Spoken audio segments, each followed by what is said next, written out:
የባሏ ቤተሰቦች ያጨለሏት ፓርት 3 ሜንሽን እያደረኩኝ ያልሆነው እንትኑ ቪዲዮ ቫይራል እየወጣ ስላልሆነ ነው። ፕሊዝ ኮፒ ሊንክ በማድረግ ጀምሩልኝ። ከዛ በኋላ ከወንድምየው ጋር እያወራች ባለችበት ሰዓት ሴትዮዋ ይወጡና ብለሽ ደግሞ ልጄን ወንድሙ ቤት እንጀራ እንዳይበላ ልከለኪ ነው አሉ ማለት ነው። ከዛ አረማዘር እኔ እንደዛ ልፈልግ አይደለም እኔ እንጀራ ምጋግረው ለሁለታችን ብቻ ስለሆነ ትንሽ ነውና ብዙ ጊዜ ሲጎድል ስለማይ ምን ሆኖ ነው ብዬ ነው። ሲቀጥል የኔ ቤት ቁልፍ እናንተ እንዳላችሁ ስላላወቅኩኝ ቤቴ ውስጥ መተሽ እየኖርሽ ቁልፍ ለምን ኖራችሁ ብለሽ ደግሞ ልትይ ነው ብለው የምታወራውን ነገር በሙሉ ወደ ነገር ቀይሬር ሲያረጉባት ይቅርታ ብላ ገብታ ቤቷ ቁጭ ብላ ስታለቅስ ዋለች። ከዛ ባሏ መጣ። ከዛ ባልየው ሲመጣ የውጭ በር ሲከፈት ትሰማና ልትቀበለው ስትወጣ ና እናቲቱ ማለት ነው ና ይቺ ባለጌ ይቺ ውርጋጥ ሚስትክ ቀድሞ ነገር ቤተሰብ የሌለው ሰው እንዴት የቤተሰብን ክብር ሊያቅ ይችላል? አረማዬ እባክሽ ተረጋጊ ቢላት ምንድነው የምረጋጋው? ወንድምህ ከቤቱ ካንተ ቤት እንጀራ ቆርሶ መብላት አይችልም ወይ? እንጀራ ቆርሶ ቢበላ ማን ወንዱ ነው የኔን ቤት ገብቶ እንጀራ ቆርጦ የሚበላው ብላ አለች። አረኔ ያላልኩም ማዘር እባክህ እንደዛ አላልኩ ዘርባ ወደዛ ምናምን ብለው ቤቱ ድብልቅልቅ ሲያረጉባት ገብታ ይይ። ከዛ ባልየው መጥቶ እንደገና በእናቴ ስም ይቅርታ ጠይቅሻለሁ በቃ ይቅርታ ምናምን ነገር ብሎ ይላታል። እሺ እንግዲህ በቃ ከዚህ በኋላ ለቀልድም ቢሆን ምንም አይነት ንግግር አልነጋገርም ብላትልና ማርገዟን ሳትነግረው ታልፋለች። ምክንያቱም የነበሩበት ስሜት ያን ነገር እንዲነጋገሩ ስላላደረጋቸው ማለት ነው። ከዛ በኋላ ይቀጥላሉ፣ ኑሮ ይቀጥላል። ከዛ ምንድነው የሚፈጠረው? መሀል ላይ ምን ይፈጠራል?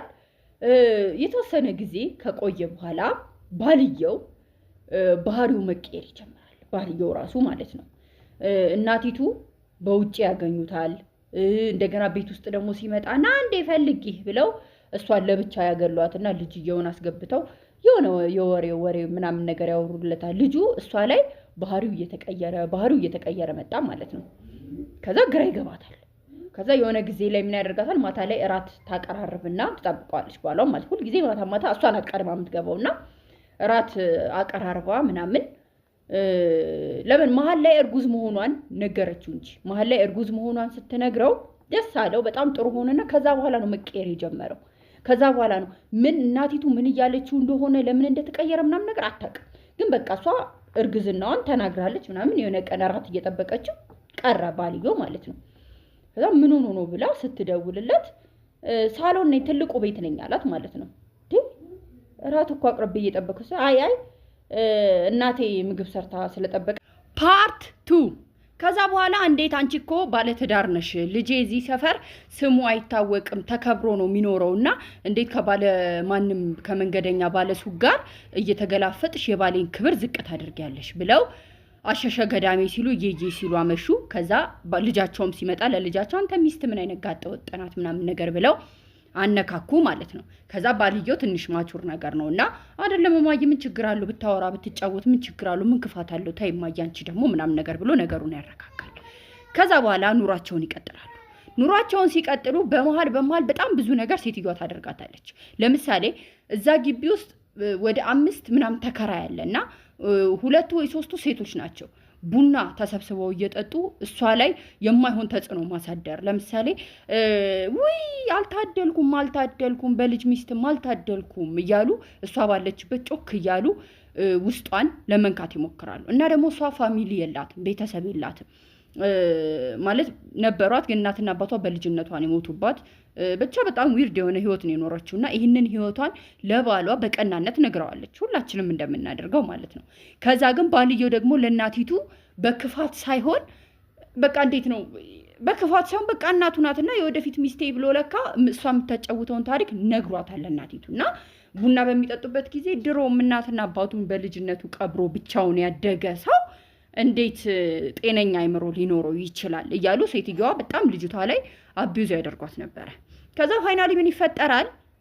ፋይናሊ ሳይሆን መሀል ላይ እንጀራ ትጋግራለች ሚስቲቱ ማለት ነው። እና ሁለቱም የተለያየ ነው፣ ቀለባቸው የተለያየ ነው። እንጀራ ጋግራ 2 ክፍል ነው የተሰጣቸው። እንጀራ ጋግራ አንዱ ክፍል እንደ ኪችን አርጋ ነው የምትጠቀመውና እንጀራ ጋግራ መሶቧ ላይ ታስቀምጣለች። ከዛ ማታ ላይ ስትመለስ እንጀራዋ ጎሎ ነው የምታገኘው። ከዛ ወይ በስመ አብ ወወልድ ወመንፈስ ቅዱስ ማን በልቷል? እኔ አልበላሁም መጥቶ ይሆን ምናምን ብላ ባሏ ሲመጣ በልቷል እንዴ ዛሬም? ኧረ እኔ አልበላሁም ነው። እሺ ከዛ ይደጋገማል ያ ነገር 2 ቀን 3 ቀን ምናምን ይደጋገማል። በቃ እንጀራ ትኩስ እንጀራ ምናምን በጋገረች ቀን 3-4 እንጀራ ምናምን ይጎላል። ከዛ በቃ ዝም ብላ መጸለይ ወይ ጸበል አምጥቶ ማስቀመጥ ምናምን ጀመረች። ከዛ የሆነ ቀን ሆስፒታል ትሄድና የ1 ወር ከ15 ቀን ነፍሰ ጡር መሆኗን አረጋግጣ በጣም ደስ ብሏት በቃ አሁን ፋሚሊዎቹም በቃ ደስተኛ ሊሆኑ ይችላሉ። በቃ እንኳን ወለድኩኝ ማለት እንኳን አረገዝኩ እንኳን በእቅዳችን አልሄድን እናቲቱም ይወዱኝ ይሆናል የልጅ ተሰጣቸው ምናምን ብላ እየፈነጠዘች ልትነግራቸው ወደ ቤት ስትገባ የሱ ወንድም አንድ ወንድም አለው ታናሽ ወንድም ማለት ነው። ታናሽ ሳይሆን ታናሹ ነው ግን ትልቅ ነው። የሱ ወንድም እንጀራ ጋግራ ነበር የወጣችውና 3 እንጀራ ጥፍ አድርጎ በሰሃን ይዞ ሲወጣ ከበሯ አየችው። ወይ ስማ ማለች ነው።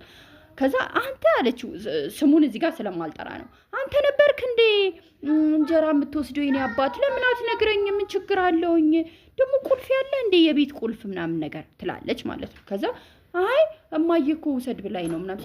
ችግር የለውም እንኳን ወሰድክ፣ እኔ ለምን ወሰድክ አላልኩም፣ ግን ለካ እስከ ዛሬ አንተ ነው የምትወስደው። የሆነ እንደ ቀልድ አንተ